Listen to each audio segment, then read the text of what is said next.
Drop is a new high-stakes thriller that's going to be out in theaters this weekend. This one is directed by Christopher Landon. And this film stars Meghann Fehy or Fehy, I can't really pronounce her last name. And it stars Brandon Sklenar. Is the K silent? I'm very bad with names, as everybody knows. Instead of calling him Brandon whatever, you can just call him the new Batman of the DCU.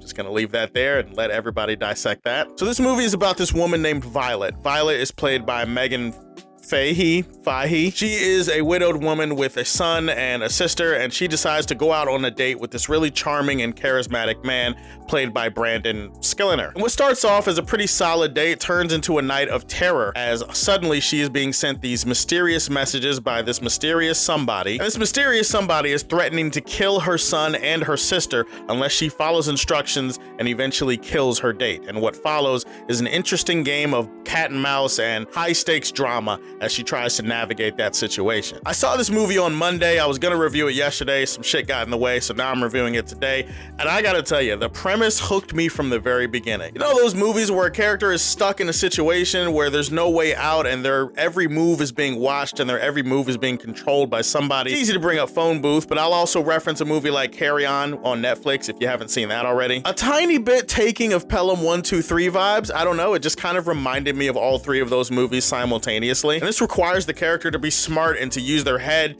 and to not panic, but at the same time, them acting the way they do makes them look weird as fuck to everybody else. This script is oozing with tension because of the many different scenarios that she finds herself in as she's trying to find a way to save her son and her sister while also not giving away everything for her date, while also finding a way to avoid killing her date because she obviously doesn't want to do that. And so it creates a lot of tension. There's also a lot of unintentional like comedy that comes across from this. To be honest, she's like the worst first date because she constantly has to leave and do these different things and do things and say things that make her sound like a fucking weirdo. Halfway through the movie, I was just like, my man, has it been that long? Have you not been on a date in a while? Like, is she, I mean, she's fine as hell, but is she worth all this, really? I don't think this movie would have held together quite as well if it weren't for the excellent performances by the two leads, who also happen to have pretty good chemistry on this date. Meghann has a lot of trauma and a lot of baggage that she's trying to get over in this movie, so they do a good job at adding layers to her character without making her overly complicated. Her performance perfectly captures the terror and the fear of anyone being caught in this type of situation. Brandon, I thought he was just gonna be the handsome, perfect person, but it turns out his character did have a little bit of depth to him too, so I appreciate what he brought to his performance as well. In general, this movie has a lot of intrigue, and that's probably what got me hooked on it. There's a lot that happens in this movie where there's a lot of mysteries and twists and turns. Sometimes when you're expecting the movie to go a certain direction, it actually pulls back and goes to a different direction, and I feel like that is the benefit of having a script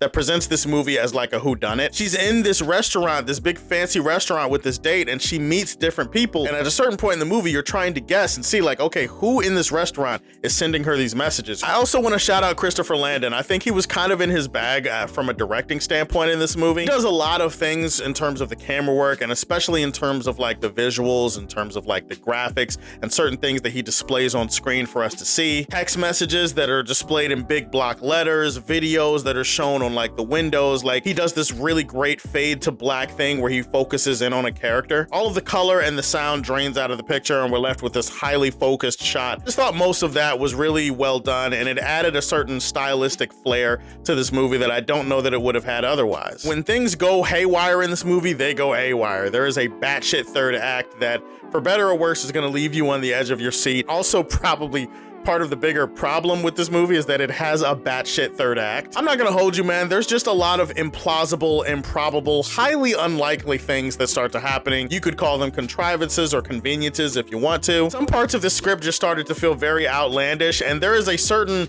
suspension of disbelief that is required the longer this movie goes on. Other cinema sins type people will call those plot holes. I'm not gonna call them plot holes. I will call them plot openings. It allows you to like get an opening to actually view the movie with a different perspective instead of like a hole for you to fall down into as you're criticizing everything about it. God, I'm such a poet. I should probably Should probably put that in my poetry book one day if I ever get one. Drop is a thoroughly entertaining movie with a fascinating, intense, intrigue-filled premise. Definitely gonna remind you of Phone Booth and other movies in this type of genre, and I thought for the most part it was well executed. The movie kind of gets a little bit stupid at times, but that's to be expected. Drop had a lot of tension and a lot of fun. It was a pretty good movie. I'm gonna leave this one in the Silver Age for Man of Steel. Those are my thoughts on Drop. It's out this weekend. Check it out if you get a chance. I think you'll have some fun with it. So go ahead and tell me, what's the worst date that you've ever been on in your life? You don't have to give all the specific details if you don't want to, but just tell me of an experience that you have that sticks out in your mind. Put that in the comment section below. Please like and subscribe to the Superfan Show. And if you like what you see, tell me how you feel and stay tuned to hear more from the Man of Steel. Peace.